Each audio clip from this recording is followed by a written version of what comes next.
मुख्यमंत्री जी साहेबगंज गोड्डा जिला में एक सरकारी कार्यक्रम में गए थे। वहां पर उन्होंने 1932 की बातें फिर दोहराई।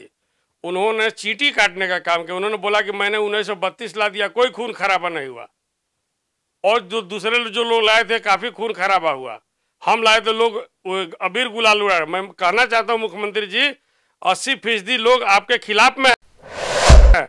नवरात्रा के बाद झारखंड में कोने कोने में लोग जो है कि इसका आंदोलन करेंगे और आपको जो है कि इसका जवाब देना पड़ेगा। इसलिए आप चीटी काटने का काम बंद कीजिए और जन भावनाओं का सम्मान कीजिए। भड़काने का काम मत कीजिए। आपने भड़काने जैसे शब्द का उपयोग किया है कि खून का होली हमारे यहाँ नहीं हुआ 1932 लाने पर, और करोड़ों लोगों की जो है कि बातों को आपको सुनना पड़ेगा। नहीं सुनिएगा तो सरकार जो है कि के खिलाफ में एक निर्णायक मोड़ पर जनता। जोहार, नमस्कार। आप देख रहे हैं दृष्टि नाव और मैं विजय दत्त पिंटू। 1932 का विवाद चरम पर चल रहा है। घर घर में इसकी चर्चा हो रही है। हर घर में जहां न्यूज़पेपर आता हो या फिर यूट्यूब में वीडियो देखे जाते हो या फिर टीवी चैनल हो, हर घर में एक बात की चर्चा है, 1932 लागू हो गया। क्या कुछ जीवन में बदलाव आ जाएगा? और कुछ लोग हैं जो कि इसका समर्थन कर रहे हैं, उन्होंने जश्न मनाया। कुछ लोग विरोध कर रहे हैं, उनकी क्या मांगे, उन सारी बातों पे चर्चा करने के लिए आज मैं आया हूं कैलाश यादव जी के पास से। पिछली बार मैं जब आया था उस समय कैबिनेट में इसे लागू करने की बात हो रही थी। उस समय इन्होंने कहा था कि इसे लागू नहीं होने देंगे, मगर लागू तो हो गई। तो अब क्या है कैलाश यादव जी का कहना, क्या है इनकी रणनीति, आइए बात करते हैं। कैलाश जी, आपका बहुत बहुत स्वागत है दृष्टि नाव में। कैलाश जी, आप कह रहे थे कि लागू नहीं होने देंगे 1932, मगर 1932 तो लागू हो गया, अब क्या करेंगे? कहाँ लागू हो गया? सरकार कैबिनेट में प्रस्ताव लाई है, अभी इसका बहुत सा प्रोसेस बाकी है और सरकार प्रस्ताव लेकर मंतव्य ले रही है। 80% लोग तो इसके विरोध कर रहे हैं। सरकार में शामिल जनप्रतिनिधि विरोध कर रहे हैं, जनता विरोध कर रही है। तो ये प्रस्ताव एक कैसा प्रस्ताव है कि जो कि लोग बोल रहा है कि लागू हो गया है? कौन इसको ढोल लगा रहा है? अब जो है कि अबीर गुलाल लगा रहा है? एक पार्टी समुदाय के कार्यकर्ता है, लेकिन 80% राज्य का लोग तो इसका विरोध कर रहा है। हमारे ऐसा हम तो इसका जिस दिन झारखंड नवनिर्माण मंच का गठन किए 18 तारीख को, उसी दिन प्रशासन हमको व्हाट्सएप में नोटिस थमा दिया। आप समझ सकते हैं कि सरकार की हालत क्या है। अच्छा, आप पे प्रशासन ने नोटिस किया है? किस चीज़ पे नोटिस किया है, उसके बारे में जरा जानकारी। सरकार जो है प्रशासन के माध्यम से हमको डराने की कोशिश करी है, दबाने की कोशिश करी है, लेकिन ये लोग भूल रहे हैं कि ये जो है कि जन आंदोलन का एक रूपरेखा तैयार हो रहा है। व्यापक रूप में मामला जा रहा है। जनता के खिलाफ में अन्यायपूर्ण जो है कि निर्णय हुआ है। 1932 खतियान किसी भी सूरत में राज्य में लागू नहीं होने दिया जाएगा। आपको मैं बता दे रहा हूँ, इसको लेकर सरकार चाहती है कि कैलाश यादव जैसा मुखर व्यक्ति इसकी आवाज़ न बुलंद करे, इसके मुखालफत न करे। लेकिन मैं आपको स्पष्ट तौर पर कहना चाहता हूँ, किसी भी सूरत पर हम लोगों की आवाज़ को दबाई नहीं जा सकती है, क्योंकि ये अस्मिता और अस्तित्व की लड़ाई हो गई है। ये निर्णायक पर मामला जा रहा है। सरकार अगर इसको नहीं चेतेगी तो सरकार अभी हल्के में ले रही है, लेकिन इसका जो है कि इसका रिजल्ट बहुत असरदार होगा। मैं आपको बता देना चाहता हूँ। कैलाश जी, रिजल्ट असरदार तो सरकार की तरफ से दिख रहा है, क्योंकि सरकार ने कैबिनेट में इसे पास किया और इसे लेकर की तैयारी भी दिख रही है। मुख्यमंत्री खुद दिल्ली गए थे और वहां के कानून के जानकारों से उन्होंने सलाह मशवरा किया है, और सरकार बार बार कह रही है कि जो लोग विरोध कर रहे हैं उनके विरोध का उनके ऊपर कोई असर नहीं होना है और वो इसे विधानसभा में जल्द ही पेश करेंगे। ये सब बेकार असफल प्रयास है, चूँकि ऐसा प्रयास माननीय मुख्यमंत्री 3-4 महीना पहले भी किए थे, और उन्होंने प्रयास करके जब असफल हो गए थे तो हम लोग के आंदोलन पर, हम लोग झारखंड बंद कॉल करने के बाद उन्होंने सदन में बयान दिया था कि ये प्रैक्टिकल नहीं है, किसी भी सूरत पर जो है कि न्याय संगत नहीं है, न्यायालय में हम खारिज हो जाएंगे। जनता भी जो है कि आंदोलित है और विधि सम्मत नहीं है। पहले भी न्यायालय इसको खारिज कर चुका है, माननीय उच्च न्यायालय किया है, सर्वोच्च न्यायालय भी किया है। तो इसका आधार क्या बना रहे हैं और किस जो है कि हैसियत से इसको ले जा रहे हैं, अब तो माननीय मुख्यमंत्री ही जानते हैं। लेकिन मैं इतना जानता हूं कि इनको पुनः औंधे मुंह गिरना है और सिर्फ अपनी पार्टी का राजनीति स्वार्थ पूर्ति करना है। देखिए, कुछ दिनों पहले कैलाश जी झारखंड मुक्ति मोर्चा जो सत्तारूढ़ दल है उसके प्रवक्ता सुप्रियो भट्टाचार्य ने कहा कि कानूनी रूप से एक बार ये निरस्त हुआ था, लेकिन अगर कानूनी तरीके से दोबारा कोशिश की जाएगी तो ये पुनः जो है कोर्ट से पास भी हो सकता है। उन्होंने सीधा-सीधा बात कहा कि पिछली बार सरकार ने पुरजोर तरीके से कोशिश नहीं की थी। तो क्या आपको लगता है कि अगर सरकार पुरजोर तरीके से कोशिश करेगी और ये लागू हो जाएगा तो फिर क्या करेंगे? देखिए, हम न्यायालय तक का इंतजार नहीं कर रहे हैं। न्यायालय अपना काम करेगी। न्यायालय से हम लोग को काफ़ी आशा है कि न्याय होगा, और ये अन्यायपूर्ण निर्णय है। ये न्याय और अन्याय की लड़ाई है। 80% आबादी के खिलाफ में निर्णय हुआ है, तो इसके खिलाफ में जन आंदोलन से बड़ा कोई ताकत नहीं होता है। निश्चित तौर पर हम लोकतांत्रिक तरीके से जो जन आंदोलन करेंगे और इनका मुखालफत करेंगे। इनके खिलाफ में जो भी हथकंडा होना होगा जनता के द्वारा हम लोग अपनाने का कोशिश करेंगे। इनको झुकाने की कोशिश करेंगे, इनको दबाने की कोशिश करेंगे। लेकिन इनके साथ साथ मैं वैसे लोगों को कहना चाहता हूँ, कांग्रेस जैसे पार्टी, राष्ट्रीय पार्टी को, राष्ट्रीय जनता दल को, जो आप लोग समर्थन दे रहे हैं जनता के खिलाफ में, आपको भारी कीमत चुकानी पड़ेगी। हम बार बार कह रहे हैं। और जो लोग दबे जुबान से बात बोल रहे हैं, मैं वैसे लोगों को चेतावनी देना चाहता हूं कि मुखर होकर खुलकर आइए विरोध करने के लिए, और नहीं तो आप पार्टी के साथ में रहिए। दोनों नीति आपकी नहीं चल सकती है। इसलिए जन आंदोलन से बड़ा कोई जो है कि न्यायालय नहीं है, और जनता ही इसका अंततः फैसला करेगी।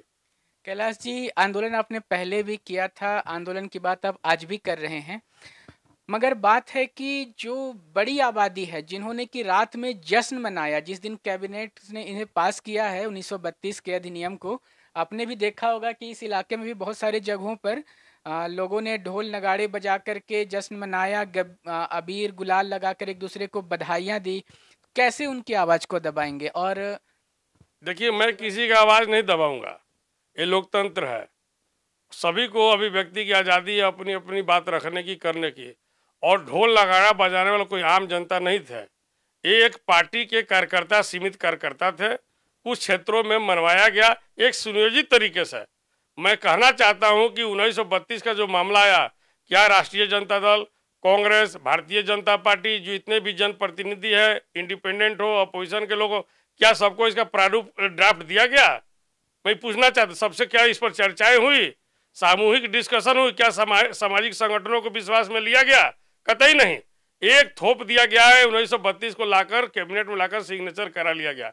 ऐसा राज्य में इतनी बड़ी संवेदनशील विषय को, इतनी बड़ी कानून को आप जो है कि पिछले दरवाजे से लाकर पास करा रहे हैं, इसका मतलब स्पष्ट है कि आप लोगों को धोखा देने का काम किए, पीठ में खंजर भोंकने का काम किए। इसे बर्दाश्त नहीं किया जा सकता है। अच्छा कैलाश जी, आपसे जानना चाहेंगे कि 1932 का विरोध करने का मुख्य कारण क्या है? हर राज्य के अपने स्थानीय लोग होते हैं और कुछ वहाँ पे लोग होते हैं जो कि वहाँ के स्थानीय नहीं होते हैं। झारखंड भी इसी स्थानीय के पहचान के लिए संघर्षरत रहा है, एक बड़ी आबादी रही है। को सबके अपने अपने आंकड़े हैं, कोई उसे 20% बताता है, कोई उसे 80% बताता है। तो स्थानीय नीति का विरोध करने का मुख्य कारण क्या है? आप मैं स्थानीय नीति का विरोध नहीं कर रहा हूँ। स्थानीय नीति हो, लेकिन उसका कट ऑफ डेट 15 नवंबर 2000 हो। जिस दिन से राज्य का बंटवारा हुआ है उस दिन से होना चाहिए, चूंकि उसी दिन उत्तराखंड और छत्तीसगढ़ का भी बंटवारा हुआ, तो वहां पर तो 15 साल बिफोर लागू कर दिया गया मापदंड रख के। तो आप जो है कि यहाँ पर 1932 क्यों? क्या हम पूछना चाहते हैं देश की आज़ादी 1932 में हुई थी? देश की आज़ादी हुई 1947 में। आप 1932 का कानून ला रहे हैं, ये तो गले से नहीं उतरेगा किसी को। कोई भी कॉमन व्यक्ति कहेगा कि नहीं तो इसको खारिज करना चाहिए। हम पूछना चाहते हैं 1932 में भारत की आज़ादी हुई थी? हमारे देश को स्वतंत्रता मिली 1947 में 15 अगस्त को, और आप ला रहे हैं 1932 का कानून। ये किसी सूरत में ब्रिटिश सर्वे को मान्य नहीं होगा। यही मेरा मुख्य विरोध करने का। दूसरा जो है, आप सबको एक समान क्यों नहीं देख रहे हैं? आप एक विशेष समुदाय के प्रति क्यों इतनी जागृत हैं? 3.5 करोड़ लोगों को एक समान देखिए और 15 नवंबर 2000 कट ऑफ डेट रखिए, कोई विरोध नहीं होगा। क्या उत्तराखंड और छत्तीसगढ़ में विरोध हुआ? वहां भी तो वो जो है कि 5th शेड्यूल का राज्य है, तो वहां जब विरोध नहीं हुआ तो आप यहाँ पर विरोध का भाईचारे बिगाड़ने का कानून क्यों ला रहे हैं? हम ही जानना चाहते हैं। इसलिए हम विरोध कर रहे हैं। और स्थानीय नीति बने हैं, लेकिन उसका आधार जो है कट ऑफ डेट 15 नवंबर 2000 हो। कोई विवाद नहीं होगा, किसी तरह कोई विवाद नहीं होगा। एकीकृत बिहार से झारखंड हुआ है, झारखंड से बिहार नहीं हुआ है। तो जब बिहार से झारखंड हुआ तो उसमें बिहार के रहने वाले सैकड़ों साल से लोग यहाँ पर, आप उनको बेघर करने का नीति ला रहे हैं, नियम ला रहे हैं, इसलिए हम विरोध कर रहे हैं। सरकार में बैठे जो लोग हैं उनका तर्क है कि जो लोग बाहर के किसी भी अन्य राज्य से हैं, चाहे वो बिहार से हो, उत्तर प्रदेश हो या किसी अन्य राज्य से हो, वो लोग यहाँ कमाने खाने के लिए आए हैं और कुछ लोग हैं जो कि यहाँ मूल रूप से रहते आए, जो कि यहाँ सैकड़ों हजारों साल से रहते हैं, तो वो उनके हित की सोच की चल रही है। वो नहीं मान्यता देना चाहती है जो लोग कि किसी अन्य राज्य से आकर यहाँ पे निवास कर रहे थे।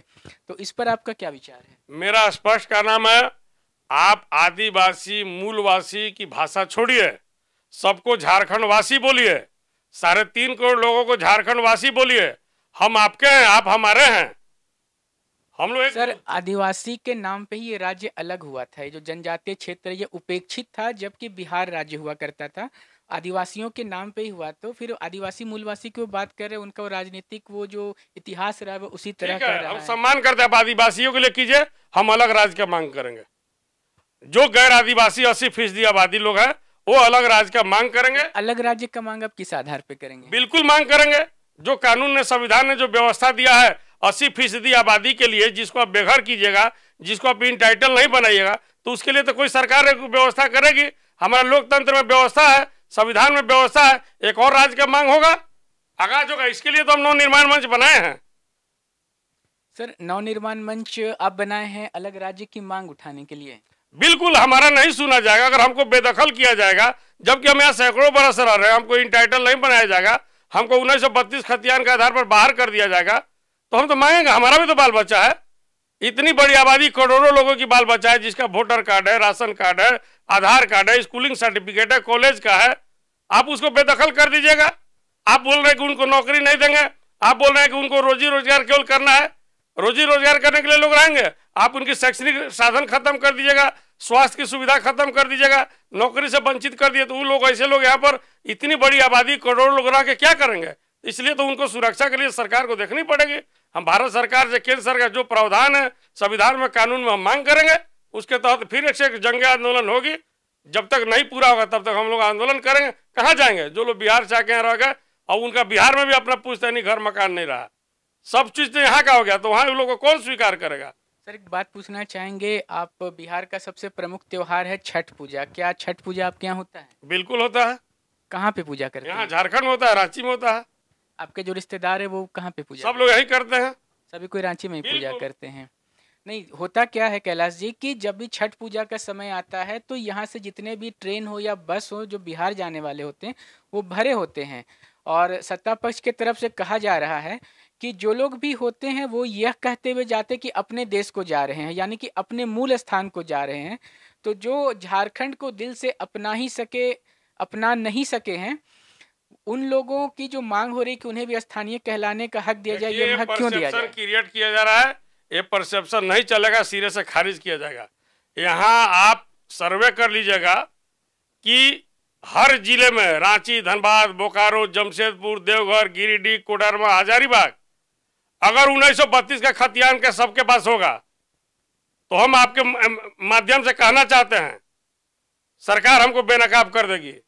आपको मैं दावे से कहना चाहता हूं कि 80% से ऊपर लोगों के पास 1932 का खतियान नहीं है, और सभी लोग यहाँ पर मकान दुकान बना के यहाँ पर आ रहे हैं। करोड़ों लोग यहाँ पर मकान बना कर आ रहे हैं वर्षों वर्षों से। आप उसको कैसे, उसकी पहचान को खत्म कर दिया? आप हमको झारखंड क्यों नहीं मान रहे हैं? हमको आप झारखंड वासी मानिए, हम आपका परिवार है, हमको आप अलग क्यों छाट रहे हैं? हम ही जानना चाहते हैं, इसलिए विरोध। कैलाश जी, अगर आपसे एक लाइन में मांगा जाए कि आपकी एक लाइन में अपनी मांग बताइए कि क्या मांग है आपकी झारखंड सरकार से इस मुद्दे पर, तो आप क्या कहना चाहेंगे? झारखंड सरकार से मेरा यही कहना है कि जैसे छत्तीसगढ़ उत्तराखंड का विभाजन हुआ, उसी दिन झारखंड का भी विभाजन हुआ। एक साथ 3 बच्चे का जन्म हुआ, तो 2 बच्चे सही सलामत है, तीसरा बच्चे क्यों अन्याय कर रहा है? उसका नामांकन 15 नवंबर 2000 ही कट ऑफ डेट झारखंड का होना चाहिए, स्पष्ट तौर पर कहना। और किसी सूरत पर 1932 जो ब्रिटिश सर्वे है, जो आजादी के पहले का सर्वे, वो मान्य नहीं होगा, उसको नहीं माना जाएगा।